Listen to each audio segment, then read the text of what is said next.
The House of Mystery presents Inside Writing, the radio show where authors discuss their writing process in all genres.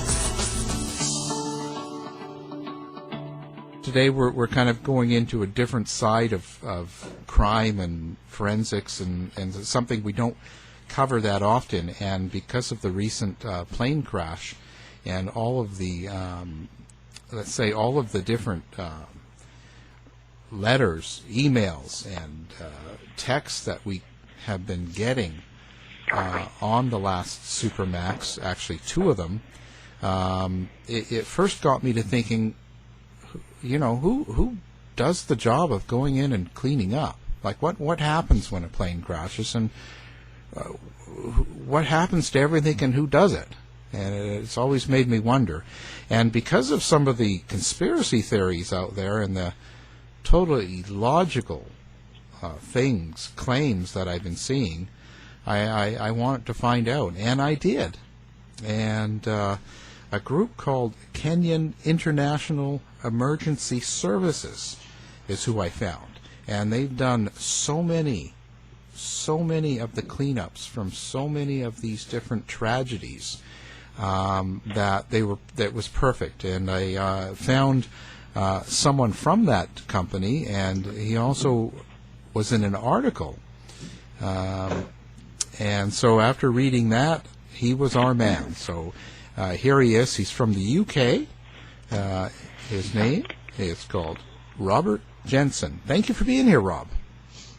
You're welcome, Al. And just clarification, I'm an American, and I live in the UK sometimes. I am calling you from the UK today, but I'm from originally from California. A beautiful state. It's a great state, as I call it. Well, the UK's great, hey? I mean, it's got its own unique feel to it that you can't get anywhere else. It's quite nice.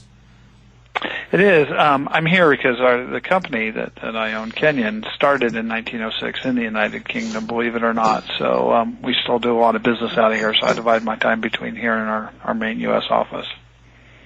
So let's start through with the company first. So you said it started in 1906, I believe.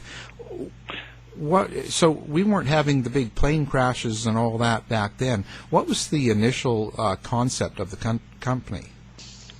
Well, it started from a very prominent English funeral home that it's still in business today. It's a separate business than the emergency services side. And the first mass fatality was actually a rail accident. The Great Salisbury Railway disaster of 1906 was the boat train. People from London would take the train down to Southampton to catch the cruise liners, and there was a train accident, so the Metropolitan Police asked the Kenyans, as they were called, to respond. And since 1906 on, probably to the mid-90s, responded for a lot of different events, wartime, ship sinkings, Piper Alpha, the oil rig, Pan Am, most of the big events. The Kenyans would often respond and work. And the company was acquired by an American company in 1996 and moved to the U.S., and then I joined in 98 and took it private in 2007. So now, when we move up into the things like, so the plane crashes, one of the biggest things to start with is, you know, some of the letters that we were getting as a station, and people sending us notes saying, hey, the plane that last one's really in Nairobi and it didn't crash, and how come there's pictures of the crash and it's just a dirt field and there's nothing there, there's no people, there's nothing left. That can't be. It's impossible. It's staged. It's a fake false flag, you know, all that sort of stuff. So can you explain what goes on during a crash? Like, why does it end up like that? Yeah, that is, and I say sadly because conspiracy theories often can really harm family members. And when you have a loss, the goal is zero. You can't make it better because you can't uninjure people. You can't bring back the dead. The best you can do as a system is not make it worse for the survivors, if there are survivors, or the families. And so we do a couple things, or best practice is a couple things. You have a family assistance program, and I can go more into that later if you have questions about that. From the forensic standpoint, and if you go back in history, you look at United Flight 93, a crash scene I also attended, and you had some of the same comments that there's no aircraft, that airplanes just don't disappear, and there would be intact remains.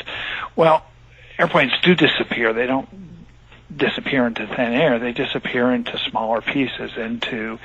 When you look at the force of an impact, when an aircraft hitting anywhere from several hundred miles per hour to even the subsonic, which some crashes have, the aircraft are shattered into millions of pieces. Now, the bigger pieces, such as the engines or some of the landing gear, survive, but unless you're on the site, you won't typically see pictures of that because they're not great pictures for the media. And unfortunately, as the aircraft impacts and goes into hundreds of thousands of pieces or millions of pieces, the deceased, the remains, the people on board the aircraft, and I use terms like deceased and remains, but we aren't talking about human beings who had families and had meaning. Unfortunately, there's gross fragmentation. So quite a lot of airplane crashes that we work at, where there is an impact from any type of altitude and an impact with speed, there is not a body that looks like you and I look today. There are only fragmented pieces, and very fortunately the media has learned from past mistakes about those are not pictures they show, because it's disrespectful to the dead, it's harmful to the survivors and the families. So I guarantee you there was an Ethiopian Flight 302. It absolutely did crash, and unfortunately a large number of human beings lost their life. And it's up to the system now to try to do the best it can to recover and identify those human remains. Now, there's best practice, and I would sadly say I don't think that's being done here in Ethiopia for lots of different reasons. There are no new lessons to learn, and there is a way to do stuff. For whatever reason, they're choosing not to do it. But there was a plane crash, and there are human remains. Now, Robert, that also happened, of course, there was tons of news media. That also happened with the crash of 9/11 at the Pentagon. It did, and I actually went to all three locations. I left our office on the morning of the 11th en route and stopped in Washington, then set up the morgue in Pennsylvania, and then put a team in New York for almost 18 months. When a plane hits a building, there's substantial damage to the aircraft and to the building, and of course to the human beings in the building and on board the aircraft. And where people might have this expectation that I'm going to see a large section of the aircraft, or if I dig in the ground, I'm going to find a large piece of the aircraft. It doesn't. The same thing with water recoveries.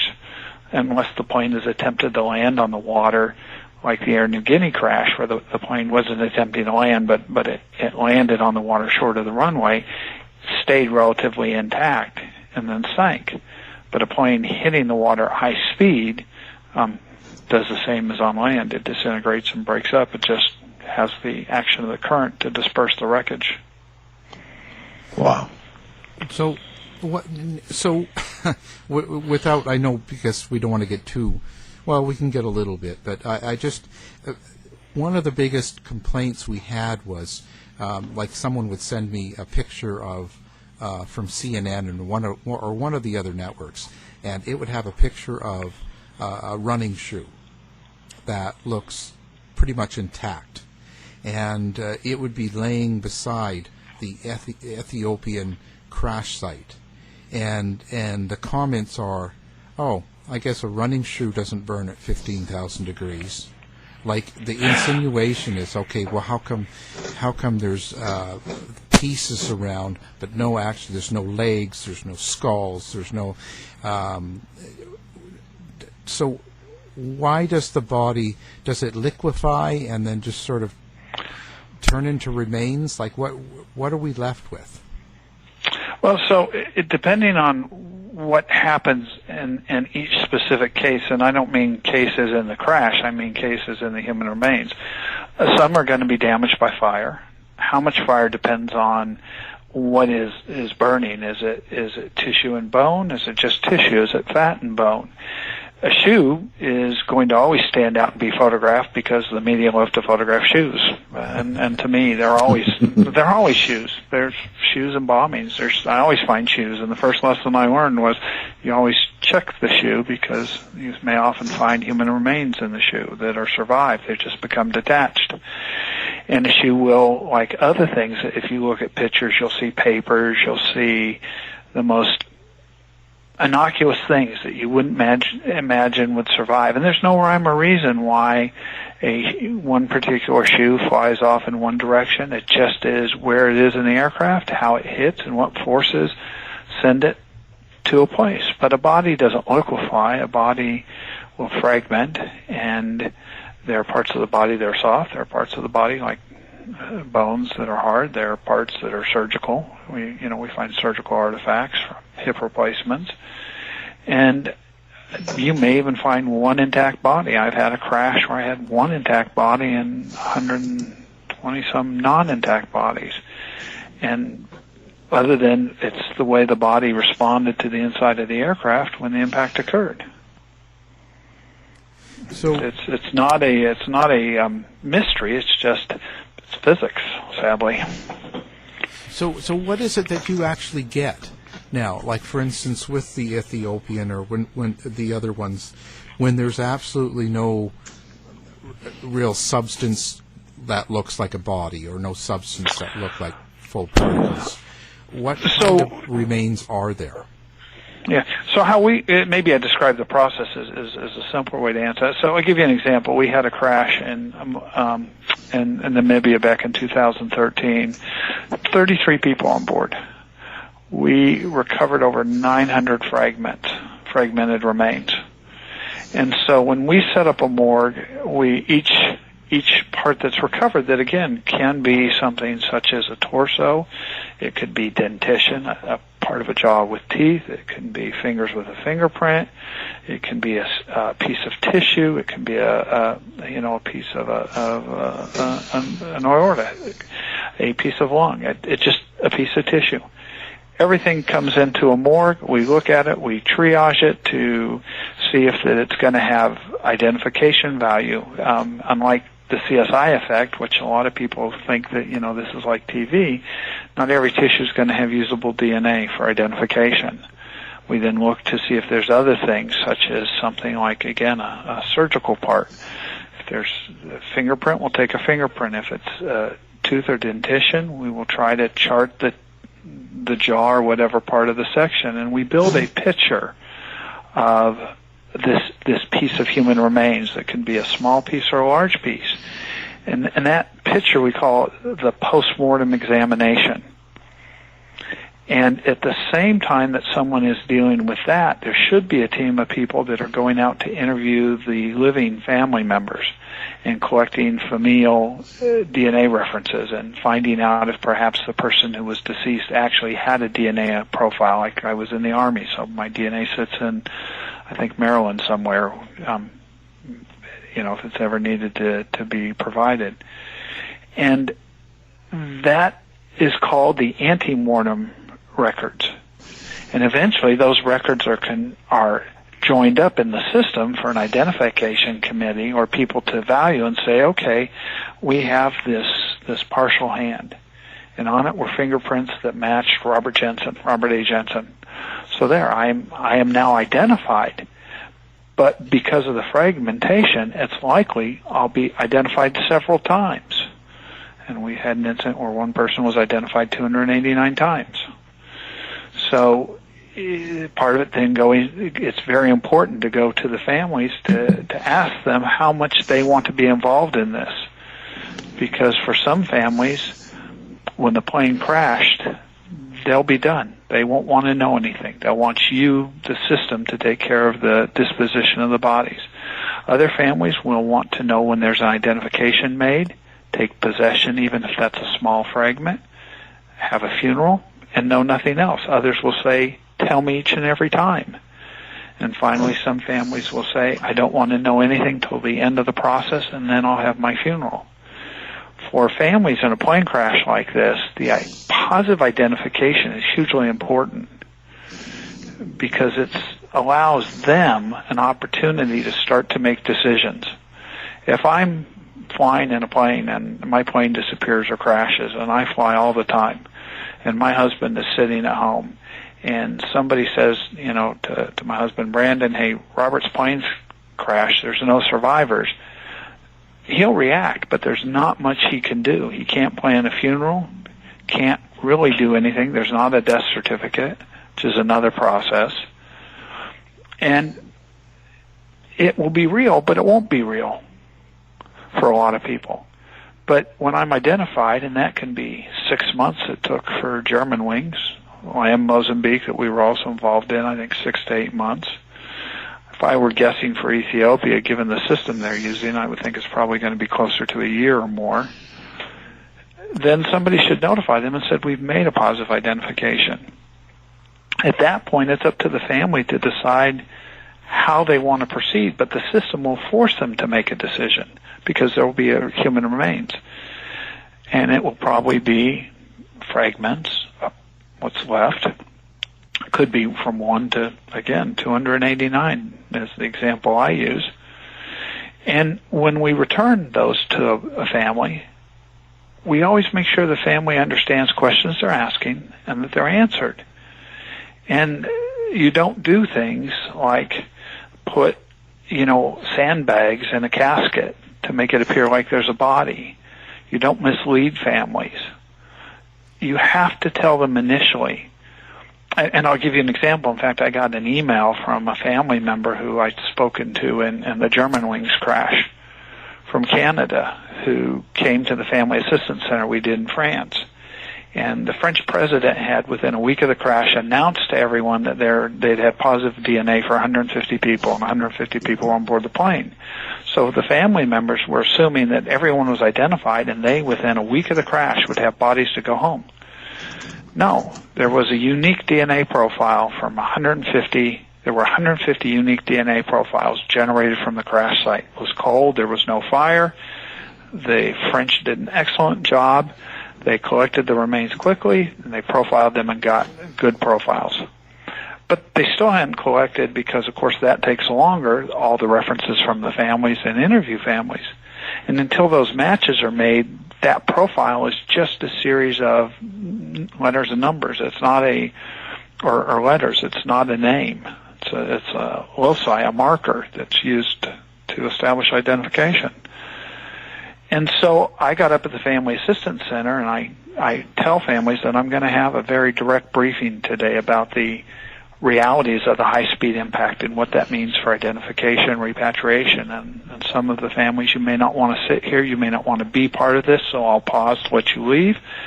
And then I go through the process, and I explain, just like I explained now, that it was a high-speed impact. There are no human remains. There are fragments. And this is likely going to take months. And people are afraid to do that, but I think you have to do that because it prepares families. So this family member from Canada emailed me after the Ethiopian crash and said, look, you don't know what that means to us. It was very helpful. And the worst day of my life was when I was called to tell my family member was in Germanwings. The second worst day of my life was when I was told my best friend was on the Ethiopian flight, knowing what they're going to go through. He said, but what made a difference is people who explained to us what to expect. So it's really important when there's plane crashes to set expectations. And now there's so much on social media. There's examples from the Ethiopian crash of pictures of people panicking in a plane that's supposedly Ethiopian. But look at the film. It shows a wide-body aircraft. The Ethiopian plane is a narrow-body aircraft. There's a special place in a really hot area for people who do that, but unfortunately the web doesn't have that self-regulation yet. Yeah, I've gone on quite a bit. Yeah, and I find that the hardest because we deal with this stuff all the time. The whole we're fake news and anything, that we're always some sort of conspiracy. We get asked if we get checks from the government, and I get asked all sorts of stuff. And it's like, no, I look for things that are sourced. I look for things. A lot of times when I was being thrown these pictures and fake stuff through the internet about the Ethiopian crash, my answer has always been to them, listen, if you're sick, you go see a doctor. If you have a question about what's left at the crash, go find someone that deals with crashes and cleaning up of the crash. Like, go to a person that does the job. If they have questions, and then it might be feasible. It might make sense to follow up. But don't just get a YouTube from Joe Blow. Oh, absolutely. But the challenge is, who do people go to? Because when everyone says there's a plane crash and everyone thinks that the NTSB is in charge, especially in the United States, well, in many countries, there's not a single agency that is in charge. The NTSB is not in charge of a plane crash. They're in charge of the investigation unless it's criminal. But it could fall to the local coroner or medical examiner, and those skills and personalities and abilities vary widely across the U.S. So there's not a single place to go to, and that's why when you look at the family assistance law that came into effect in the United States, it was passed shortly after the TWA crash in 1996, but really started with the atrocious treatment of families in 1994 at the U.S. Air 427 crash. And the law said there has to be some type of process to take care of the survivors, the families. They are important. The investigation is important, but the living is much more important. And it's a good thing there aren't a lot of Kenyans in the world, and it's a good thing there aren't a lot of me's. You don't want my memories. I've been to more plane crashes and bombings. I was at a plane crash 3 weeks ago. And so you don't want to do what I do, and it's a good thing there aren't a lot of me, because it means that we don't need a lot. But it's a bad thing in that there's not the breadth of experience that covers the different areas to walk people through or talk to people and say, here's kind of what to expect. This is not an overnight process. This isn't going to go away. There's some really hard information that you should be told as a family member, and you're going to have to make a decision. You're not going to like what I have to tell you, and if you don't want me to tell you, I won't, but most people do. How do you find yourself dealing with such a grief and such a job of having to talk to people surrounding such awful circumstances? Well, I'm not in servitude. I didn't, wasn't drafted into this work. It's what I did in the Army. I was a policeman in college. It's just what I do, and I can't help the deceased because I can't bring them back. I can try to make sure that they have dignity and respect, and that they have a name, a basic human right. My goal is to help the survivors, and it's not a hard job. It's just being truthful and helping them walk through what is what I call one of the worst periods in life. I don't use the word closure because I don't necessarily think people close off those chapters in life. It's not like a book or a door you close. A lot of people, we use the word transition. It's for the living. It's going from what was normal to what will be normal, and not everyone makes that journey successfully.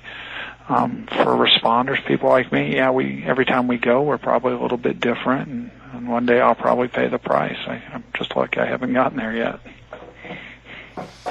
How do you feel about plane travel? Do you think it's safe? Yeah, I have a little bit different expectation about life, I think, than others, because again, I have been to, I don't even count the number of plane crashes anymore, but bombings, mass graves from war, maritime rail disasters, earthquakes, did the tsunami. I've done 2 events that have killed 250,000 people. The Haitian Earthquake and the Boxing Day Tsunami. So I don't worry about things in life I can't control. There's a lot of small stuff that I see people worry about, and I try not to let those things bother me. When somebody says there's a mistake, I ask how many people were killed. If none, then to me it's a mistake. It's not the end of the world. And we are unfortunately going to continue to have plane crashes because planes are built by humans, they're flown by humans, and they're maintained by humans. And humans make mistakes, just like we're going to continue to have natural disasters. And we can be very good with security and prevention, but the bad guys only have to get it right once. And the good guys have to get it right every time, and that's probably not going to happen. So life didn't come risk-free. The challenge is to live a life well and to make sure that when your time comes, because it does come for everyone, is that you don't hopefully have regrets and you've done everything to prepare yourself. The one thing that amazes me is when I have to sit with families who now have a whole bunch of family issues because no one quite understands what would the dead person have wanted for the family, because they didn't leave a will, they didn't leave directions. And that's the one that is frankly one thing I will never understand, but death is scary to people. Robert, getting back to the families, if you don't mind, I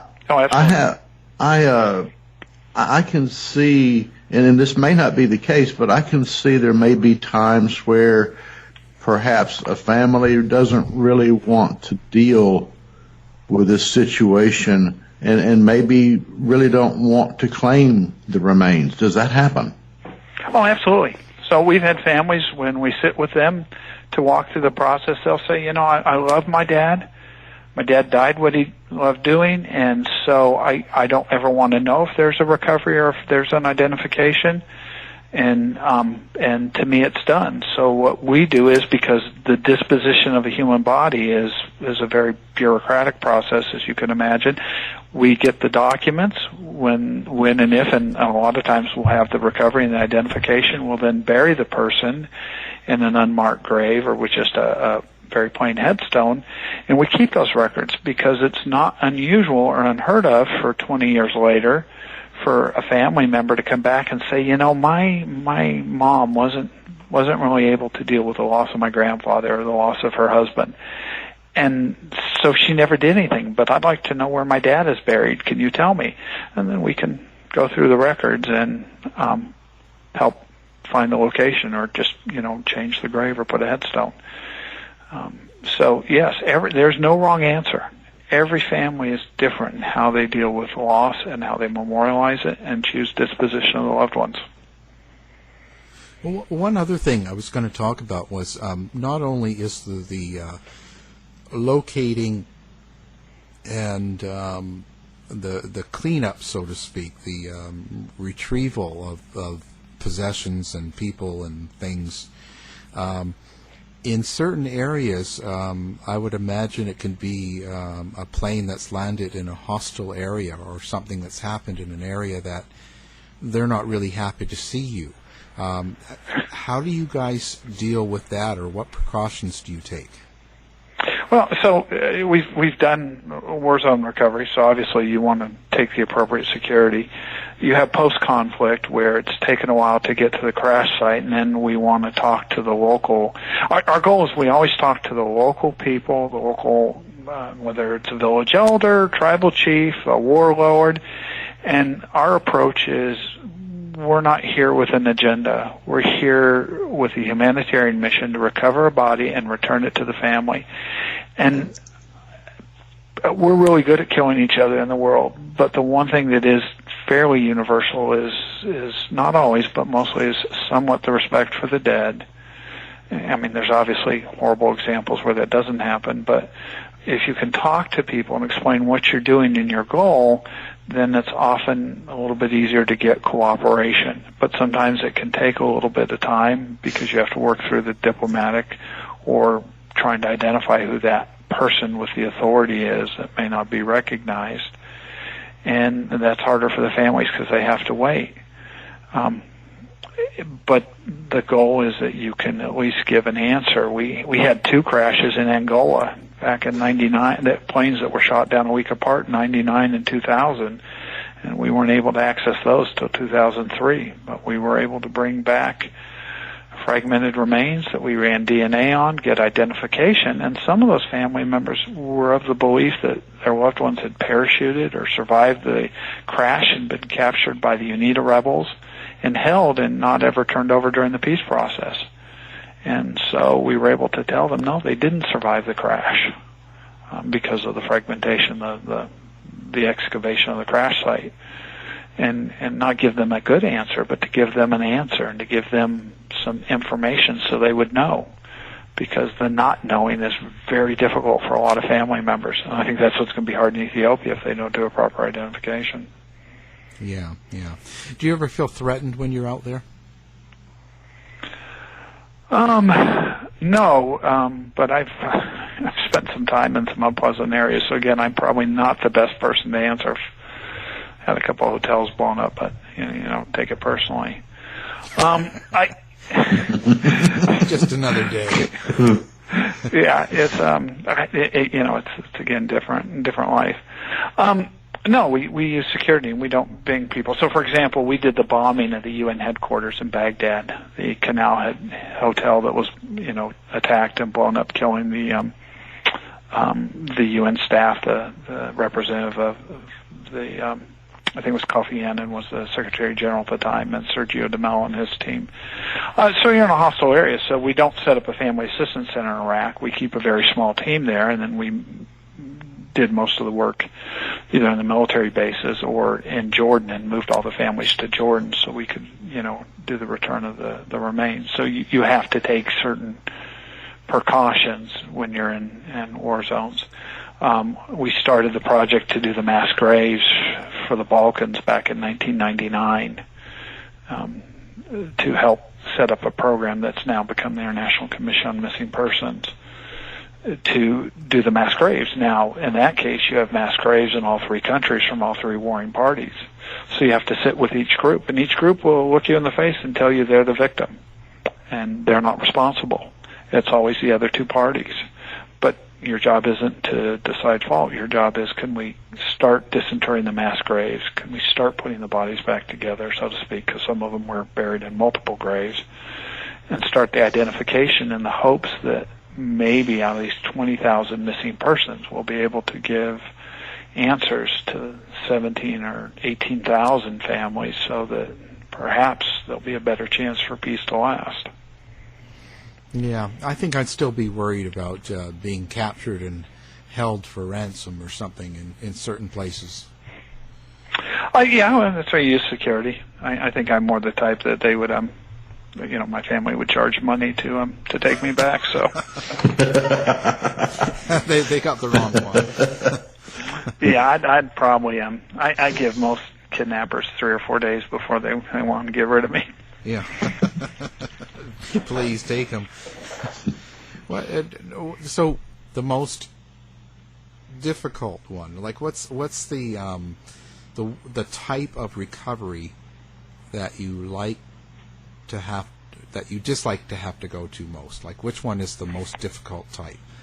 From earthquakes, plane crashes, to all of them in one. You hear about something and you go, oh, no, I don't want to do this. I don't rate any of them, because whether it's one person or 250,000, that one person has a circle of family or friends whose life is never going to be the same and going to be hard.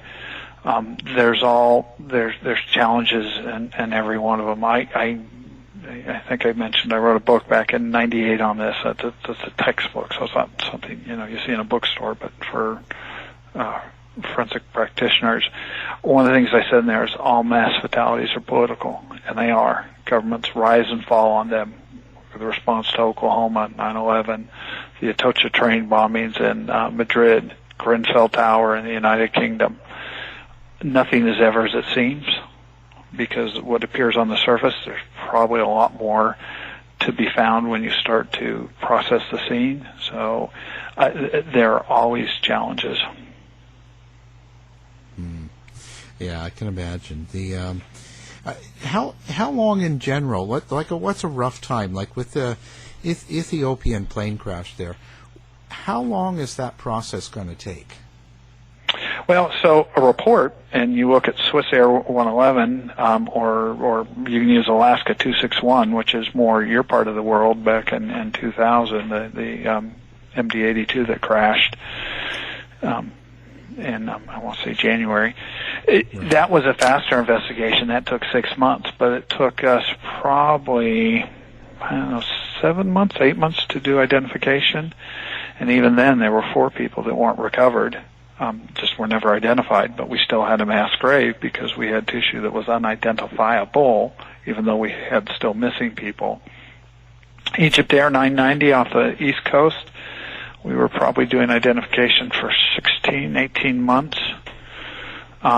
It depends on the dynamics. Ethiopian, I would say, is probably an 18-month process for the identification. I don't know what they're doing with the personal effects. From the way I've seen pictures of the site, they're probably not doing them the way they should be done, so that's going to be harder for families because the ability to return the personal effects is often so important, especially if there's not a remains to bury, but fragments instead. The investigation, that's a complex one that can take 2 years, 2.5 years. Litigation, unfortunately, will probably go on for years for families. Depending on the how aggressive whatever attorneys they use, and if it's against the airline, if it's against Boeing, all the different parties. So it's going to be a very long transition period for some. I was almost on that Alaska airline back in 2000, Puerto Vallarta. Yeah, Puerto Vallarta, San Francisco to Seattle. 88 people. It was very sad. I spent quite a lot of time in the morgue and with the family members. Yeah. We took the next flight the next morning. Yeah, it was probably a bit different. And there was nobody on it. Well, yeah. Well, if you remember, Alaska had the grand jury came out with the FBI announced the grand jury and the maintenance investigations. But here's the thing to remember. Alaska did very well. And this is what I try to tell people when they have an accident. Families, the public, people know that accidents or incidents, if they're intentional or negligence, occur because, again, we're human. You're not judged by the incident because you can't undo the incident. The dead don't judge you. The living judge you, and they don't judge you on the incident. They judge you on how you respond. And if you remember, Ted Kelly flew down to Port Hueneme, where we set up the main family, or to Los Angeles, where the main family assistance center was set up. We were basing our operation in Port Hueneme. But he stood up to the families. I know that because I was standing next to him, and he apologized, and he said, I'm sorry. What I can focus on now is going forward, not going back. And you can see a notable difference in families when the CEO of a company stands up in front of them and says, I'm sorry, and says, here's what I can do going forward. So you as a company absolutely are in control of your fate. And more importantly, you're in control of how the public and how the families feel they're going to be cared for. Don't apologize. Don't leave your office, put up the lawyers. It's going to be a bad response, and it's going to cost you a lot in settlements and litigation and in reputation. Having compensation is, without question, something that happens. Litigation is not a foregone conclusion. To me, litigation is an extension of rage. And if you look at 9/11, the last 100 lawsuits, the people that didn't take the settlement fund from the mediator, many of those money was not the settlement. It was an apology from the executives of the airline, the airports, and the security companies. And it shouldn't have had to take a lawsuit to get that. Robert, I have listened here since we've been on the radio show, and I've read several articles about you and your company, and I am extremely impressed with your dedication, your commitment to the families. Thank you. It is very prevalent, and I'm very impressed with that. Thank you. That's very kind, Stephen. Yeah, it's important. That's what I mean, to deal with that grim circumstances and yet still have compassion like that. It's not always easy, and it's got to be very stressful, very trying on someone, you know. And yeah. Well, the day you lose compassion is the day you I need to do a different job. Yeah, then you run for politics. Yeah. I didn't say lose ethics or. Although there have been some good ones in our history, I'd like to think, and there will be some good ones, I hope, in the future. We just have kind of a lack of them, it seems, right now. Yeah, that's how it is. You know, and back in that '99, that Alaska crash, we were going to be on it, but we changed because we met other people in Puerto Vallarta, and I hated flying way back then. I was scared. It probably didn't help you. No, in fact, that was it. I didn't want to go back. And actually, my partner ended up marrying later, but he ended up telling me, listen, what are the chances of the same plane crashing from the same city to the same place, run right after the other? And after about 10 cocktails and some good pills, I did it. Yeah, well, here's a little vignette I'll leave you with. One of the bodies that we recovered in Oklahoma was a woman, and she had a high heel shoe on, and she had a tennis shoe on. And so that's not normal that you wear different shoes. And then you realize that the bomb went off just a few minutes after 9 o'clock. And you know, if anyone's friends that work in offices, a lot of women wear tennis shoes or more comfortable shoes to the office. They keep a pair of high heels or, shoes that I don't know how people wear, but women do wear them, by their desk, and then they change. So she was bent over at her desk changing her shoe. She had gotten one shoe on and had not changed the other shoe when the bomb went off. And had she been 3 minutes late that day, she'd been in the stairwell where there were survivors or called in sick or car malfunction, she wouldn't have been on my table in the morgue. She didn't do anything wrong. It just was her time. And sometimes there's nothing you can do to control it. So you can, again, choose not to do stuff, and some people do. Or you can realize that there's millions of journeys that are completed very safely every day. And like I said, I get on a plane to go to a plane crash without a second thought. Yeah, it's still, as they say, safer than driving. Absolutely. So, So do you plan on sticking with this career till you retire? Well, I have hired a replacement for myself. On the company, you can't quit or get fired. I've tried multiple times, but it's always end up back. What I'm trying to do now more is step back and make sure that the experiences transition to newer people, to do more writing, to do more talking and training, so that people are better prepared and have the company where maybe I don't have to be as involved day to day. I'll still go to events because whether it's one person or 100, it's big for the company, our client, and pass over to the next generation. Like I said, the company's 113 years old now, and I would like it to be around for the next 113 years, but I'd like it to do better. So I'll still be here, but I'd like to spend more time in the Florida house in Key West. Yeah. So now for the company, if people want to find out about the company, if they want to help, join, can people just apply for a job or apply to volunteer? Well, we don't take volunteers. We're a for-profit private company. So what we do have are team members, and we have all sorts of team members. People who are from religious backgrounds, people who are law enforcement, technical backgrounds, people who are funeral directors, who child care, who are administration, logistics. And if you go to our website, KenyaInternational.com, there's an area you can click to find out more about becoming a team member. And with that, then you'll get an application. We have a team member manager who will walk you through the process and see if you're if you are a funeral director, well then we'll say here are the areas you can work. Or if you're a person who likes to do search and recovery, or maybe a jeweler who's good at restoring jewelry. So we have over, 2,100 team members throughout the world. Languages, religion, cultures. And sometimes we deploy several hundred a year. Sometimes we deploy less than 100.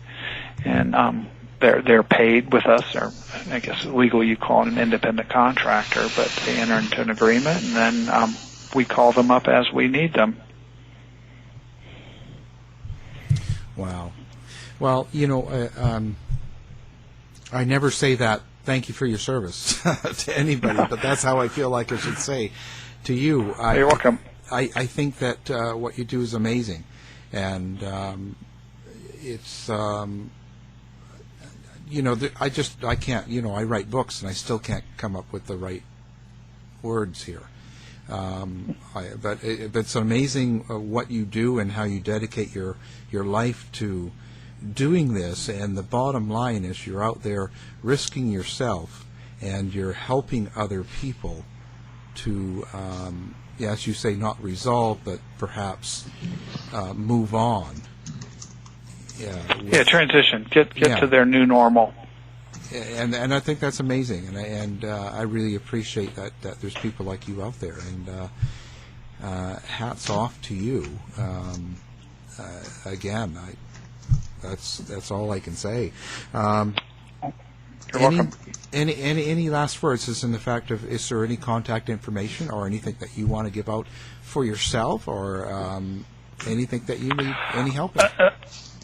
No, thank you. If people are curious or have questions, all our contact information is on the website. It's the easiest way to get a hold of us or get a hold of me. At the end of the day, I really appreciate your comments. Very kind, but it's really not about me or us. We get to go home. It's about taking care of those people, because for them, that's going to be, for people who suffer the loss, it's hard, and the goal is to make it about them. Yeah, but that's sort of why I see things like that in people, and I think that's what's special. That's what's important, is when people do that without thinking of themselves.